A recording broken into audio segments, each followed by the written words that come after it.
Безбедносната состојба во државата е стабилна, истакна денеска премиерот Христијан Мицкоски од Штип. Ситуацијата се следи постојано и единствени предизвици може да се јават во делот на цените на гасот и нафтата. Меѓутоа, како што посочи премиерот, ќе се работи на намалување на акцизите и даноците со цел да се намали ударот врз џебот на граѓаните. Во овој момент можам да кажам и граѓаните да ги информирам дека состојбата безбедносно е стабилна.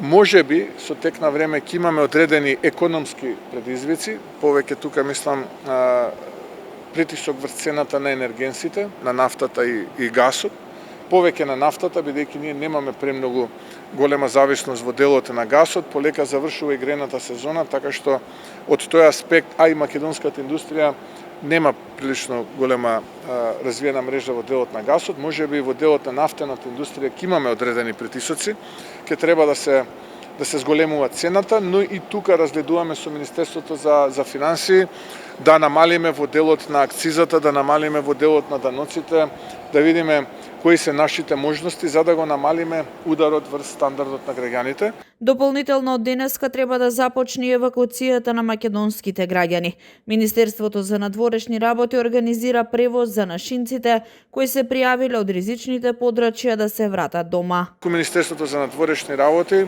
организира превоз за македонските граѓани кои што сакаат да се вратат. Веќе сме по завршна фаза и мислам дека веќе од денеска ќе почне евакуацијата, така што апсолутно сме во насока на обезбедување се она кое што е потребно за нормално функционирање како на институциите, така и безбедно враќање на нашите граѓани кои што сакаат да се дојдат дома.